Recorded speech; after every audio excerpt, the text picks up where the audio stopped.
Hello and welcome back to part 2 of What If a Billionaire Invested in Turkey, and today we've gone 5 years in the future from last episode. As you can see from the Turkish page, Turkey have gone up slightly in the world rankings to 32nd from where we saw them last time. So if we look at their history and their world rankings, obviously we joined and they were right in 19th. They went to a high of 13th actually before dropping down all the way into the 40s and hit a low of 63rd.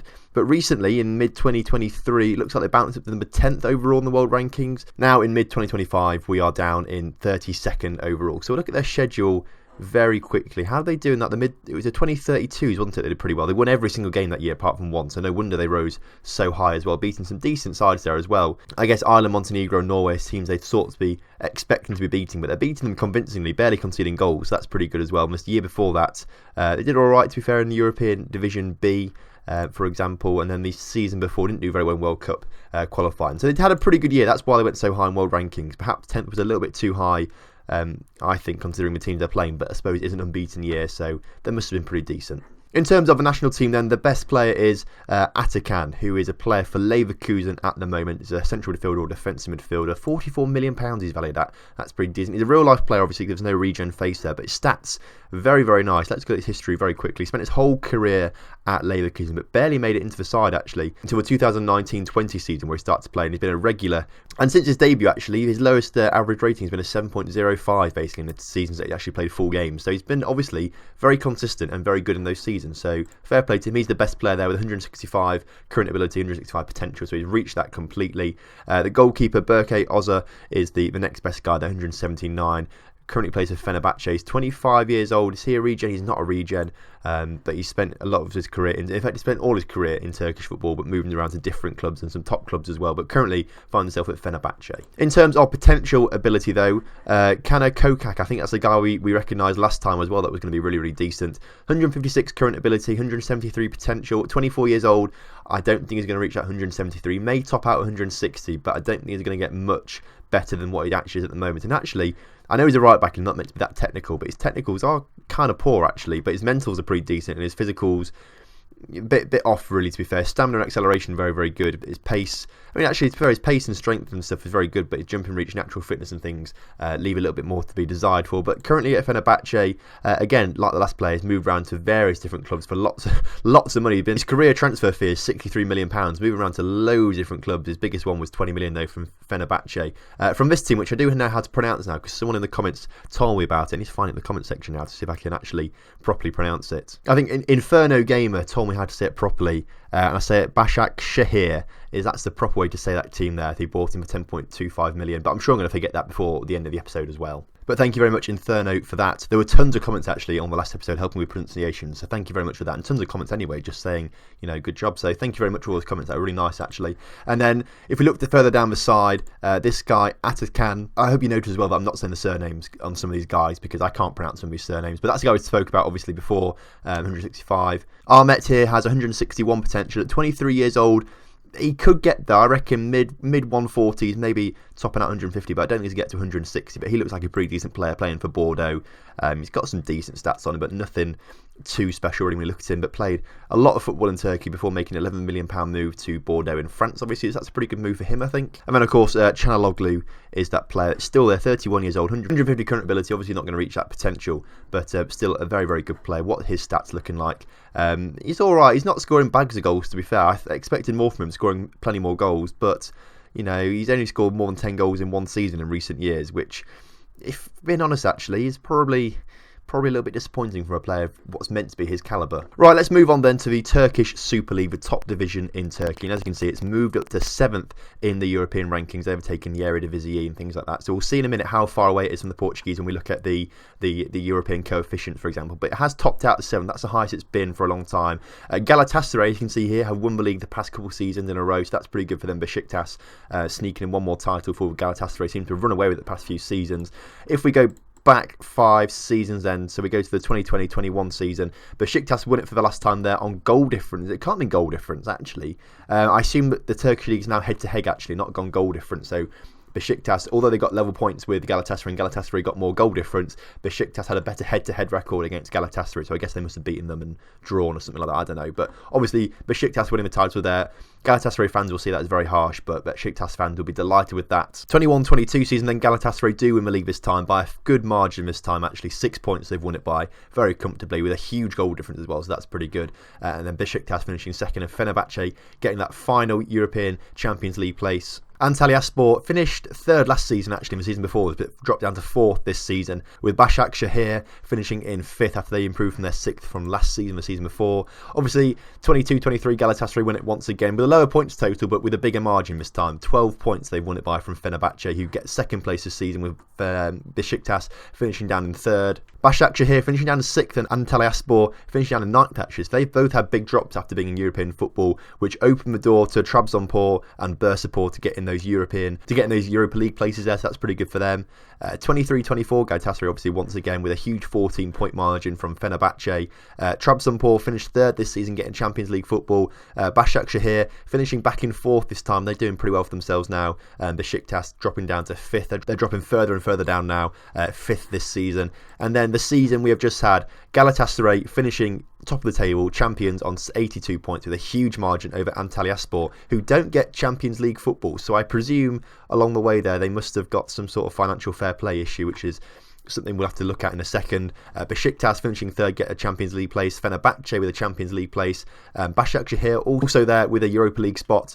And then obviously this team have been promoted to basically fifth to get that Europa League spot. Karabukspor finishing there to get that Europa League place. And then Kasımpaşa, I presume that's not how you say it, because I'm sure there's many accents on that, which I'm not really saying. Actually, no, it's Kasımpaşa, because the little squiggle underneath the S is a sh, apparently. So I think it's Kasımpaşa.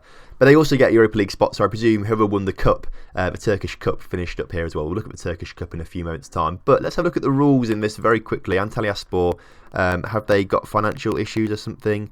Yes, they failed licence. That means financial issues of some sorts, along with Trabzonspor actually as well. So if we have a quick look at their finances, then edit club details, finances, they're still looking pretty healthy. They're just spending an awful lot of money basically. I assume that's the same thing with Trabzonspor as well. If we look at the first division, then the second tier football in Turkey, if we go back to that 2021 season, we can see the teams getting promoted and relegated here. And of course, Adana winning the playoffs. Teams 3rd to 6th go in the playoffs to try and get promotion. So Adana getting promoted along with Boluspor and this team, which I can't really pronounce. Giresunspor, I think is perhaps how you pronounce it, but they win the league fairly comfortably. Season afterwards, though, again, team finishing 5th get promoted there with some of the teams. Of this team, was this the team that did pretty well? No, it wasn't. I thought it was the team that did pretty well, but they didn't, obviously, because I thought they were a team that got Champions League season we just had, but it wasn't. Season afterwards, Adanaspor win the title there with 70 points. Would they get promoted the other season? It was Adana that got promoted the other season. I thought they were going up and down, but they get promoted. Got Stepe, which is a name that I just butchered completely as well, also getting promoted, and Ritspor also getting promoted. 23-24 season, Alanyaspor getting promoted there as champions, winning by a single point over a team that I'm only going to call Gaz, because the rest of it doesn't really make much sense to me. And then this team also finishing in 3rd, I'm just going to call Mala, because again, that's a difficult name to pronounce, I think. So they finished 3rd, so the top 3 teams get promoted. And the season we just had, Sivasspor getting champions there, with Den getting promoted in 2nd. I hope you don't mind me only using like the first few letters of some of these team names, because it's a bit of a mouthful to say some of these. And then Rizaspor getting promoted from 6th place, and actually they must have only just got there on the head-to-head record, because of this they've got -1 goal difference there. So I don't think I've ever seen a team get promoted with minus goal difference, but this team have done it, and fair play to them. So just a brief little look at the Turkish second division. We'll just flick through them very quickly, but I think how this works, basically 3 teams get relegated from the league above, and what happens is the champions from both the groups of the second division, because also the white group and the red group, the champions get promoted, and then the other teams get put in a playoff system, and the winner of all those 8 teams going to the playoffs get promoted as well. So there's 3 teams getting promoted, but only one this season from the white group. The season afterwards, though, you can see there's 2 teams. So obviously this team won the playoffs across the entire 2 division, which is pretty cool, but those 2 teams going up there. Season afterwards, Olte, that's a pretty easy name to say. Olte, they get promoted there as champions in the 22-23 season. Olte, an easy team to remember there and pronounce. They get promoted in the 22-23 season. And then in the 23-24 season, San, or it should be Shan actually, because of course that squiggle there, they get the only team to get promoted there from the white group. And then the season we've just had, Blood. I'm not sure how you say that first bit, so I'm not going to try and even pronounce it, but they get promoted as champions. So you can see most teams win the playoffs actually are from the red group. So if we go and look at the red group very quickly, back to that season, as you can see, Manzapur finishing champions there with the team get promoted. Only won the season afterwards in the 21-22 season. 22-23, another Blood get promoted this time, but a different Blood getting promoted there with 75 points, dominating the league.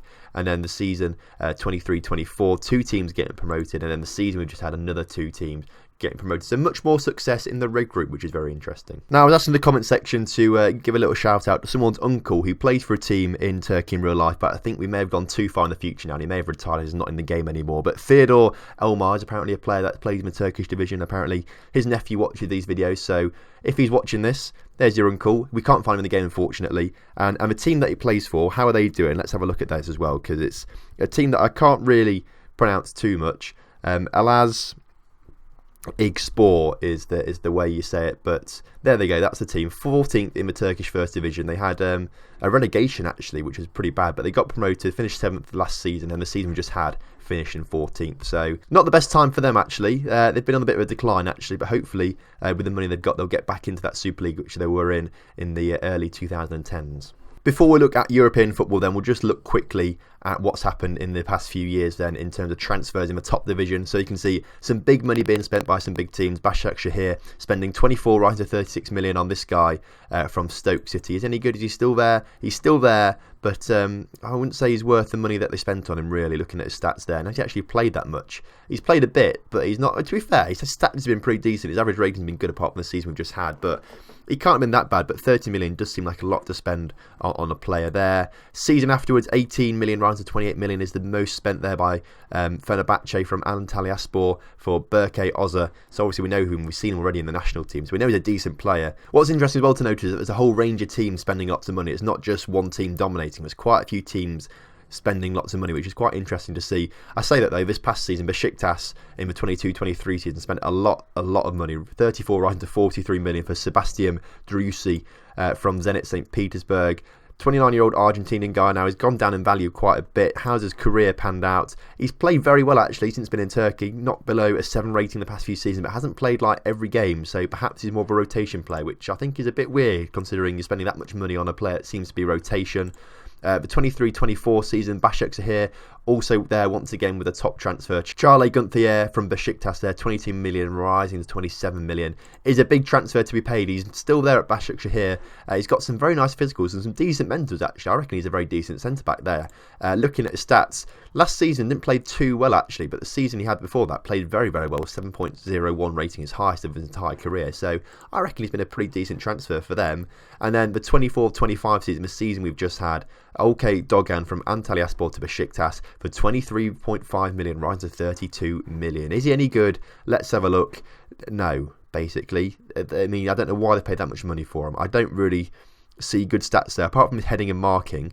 I mean, his tackling's not been that good for a central defender, and his physicals, I mean, they're not best really for a central defender. The last guy was still always better, and his mentals really aren't there. So I'm not quite sure why they spent that kind of money. He's been transferred every single season. No wonder his development's sort of been hindered. He's not been able to settle somewhere and stays put basically. But it's been transferred around quite a bit. 75.72 million is his entire transfer fees paid for him. Blimey, that is a career and a half.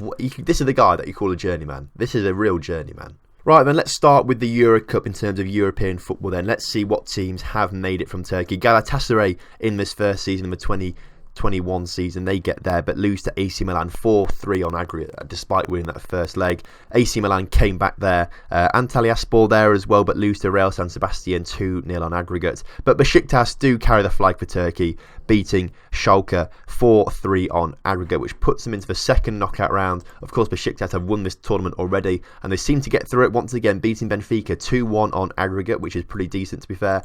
Quarterfinals, where are they? They lose, unfortunately, to Liverpool 2-1 on aggregate. A 1-1 draw in the second leg wasn't enough for Besiktas after losing 1-0 in that first leg. So good stuff there from the Besiktas. It's a decent start for us. Hopefully someone else will win a competition now as we look at the 2021-22 season now. Any Turkish sides here? Fenerbahce there, I see them. Fenerbahce lose to Ajax 4-3 on aggregate despite losing that first leg.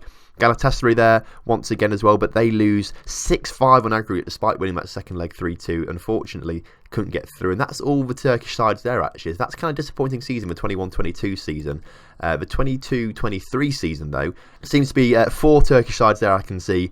Başakşehir lose 2-1 on aggregate to Marseille despite winning that second leg there 1-0. Besiktas get through on penalties against Anderlecht. Fenerbahce also get through with a 0-0 draw against Braga, but do win that first leg 1-0, so that means they get through. And Galatasaray also getting through there, winning 2-0 on aggregate against Dinamo. So there's 3 teams going into the second knockout round, which is very, very nice to see. Besiktas beat Galatasaray, so it was 2 Turkish sides clashing against each other. Besiktas win 4-1 on aggregate, and Fenerbahce also win 5-4 against Marseille. So that's they got revenge for the other Turkish team that got knocked out there. Into the quarterfinals we go then. How the Turkish sides got on. Well, Besiktas get through. They beat Liverpool 4-2 on aggregate with a 4-0 win in the second leg after losing 2-0. So that's a good way to bounce back. And then Fenerbahce lose on penalties to Valencia. Always the cruelest way to go. So we go into the semi-finals and Besiktas win it. Fantastic stuff. They've got a chance to win it for a second time since we started this experiment. They're going to face Seville. They beat Lyon, 2-1 on aggregate. In the final, they lose on penalties to Seville. How cruel. That is honestly the worst way to lose a final. But unlucky there for Besiktas. They've reached their second European final, but unfortunately couldn't make it count, losing to Seville on penalties. But a decent showing from Besiktas. Well done to them. If we go into the 23-24 season, then there's a few more Turkish sides there again. 4 of them once again, all there. Başakşehir get through this time, beating Napoli on away goals after a 3-3 draw. Bursaspor lose, unfortunately, 5-3 to Sporting, but Besiktas and Fenerbahce both win. Besiktas with a 3-1 win over St Etienne, and Fenerbahce also going through on away goals against Dinamo, which is pretty decent. So 3 teams again in the second knockout round. Who gets through this time? Well, Besiktas are knocked out by Leverkusen 3-2 on aggregate. Başakşehir knocked out 4-2 on aggregate by Vigo, and Fenerbahce also knocked out by Arsenal 5-2 on aggregate. So although there's 3 teams getting there, which are the live, there's 5 teams getting there. Turkey, Galatasaray also there. They win on away goals. So where do we miss them in the first knockout round? Galatasaray.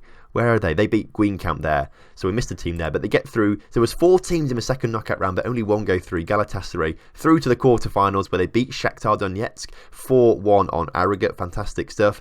Into the semi-finals where they lose to Arsenal, unfortunately. We could have had 2 Turkish teams in a final in 2 seasons, but it wasn't to be. Arsenal win 4-1 on aggregate against Galatasaray. And then the season we have just had, how many Turkish sides are there? There's 3 that I can see, but we may miss one again like I did last time. Trabzonspor make their first appearance in the first knockout round since we've seen this experiment start. They beat Bayern Munich of all teams, 2-0 on aggregate. Fantastic stuff there. Başakşehir lose to Lazio 3-2 on aggregate, which is very unfortunate, but Fenerbahce are the second side to go through to the second knockout round, beating Anderlecht 4-2 on aggregate. So a decent showing there from the Turkish sides, 2/3 of them getting through. If we go through to the second knockout round, which I may have just given you a spoiler for by accidentally clicking the quarterfinals, but Trabzonspor lose to Villarreal and Fenerbahce lose to Atletico Madrid on away goals. So no teams going any further than that, but not a bad showing this season in the season we've just had from Turkish sides. But overall, I reckon Europa League, very, very good for Turkish sides. Let's have a look at the Champions League then. Now, this is going to be very, very different, of course. It's much harder to get into the Champions League knockout stage. And in the 2021 season, it's been a bit different with no Turkish sides there that season. 21-22, again, no Turkish sides there, which is a bit annoying. I mean, they're doing very well in the Europa League, but can't quite break into that Champions League yet, unfortunately. In the 2022-23 season, again, they're not there. Dominated by England, Portugal, Germany, and things like that. Shakhtar Donetsk get there as well, which is decent, but no Turkish sides there, which isn't very good. 23-24 season, again, not a single Turkish side there, which is very, very disappointing. And then the season we've just had, Galatasaray, the first Turkish side to make it into the knockout stages of the Champions League since we started this experiment, but unfortunately lose to Leverkusen 3-1 on aggregate. Overall then, I think we can probably say that the Turkish sides have had some success in European football, of course.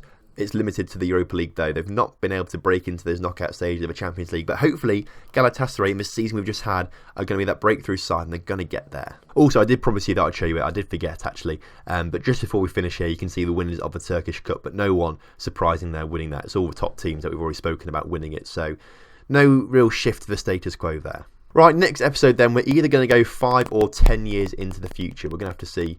It will depend. I'll go 5 years in the future. I'll have a look round, see what's happened. And if nothing significant has happened, then we'll go another 5 years and we'll do 10 years for the next episode. So join me next time for another experiment episode with Turkey. If you enjoyed today's video, make sure you do drop a like. Subscribe to the channel if you're new around here. And I will see you next time for some more Turkish billionaire action.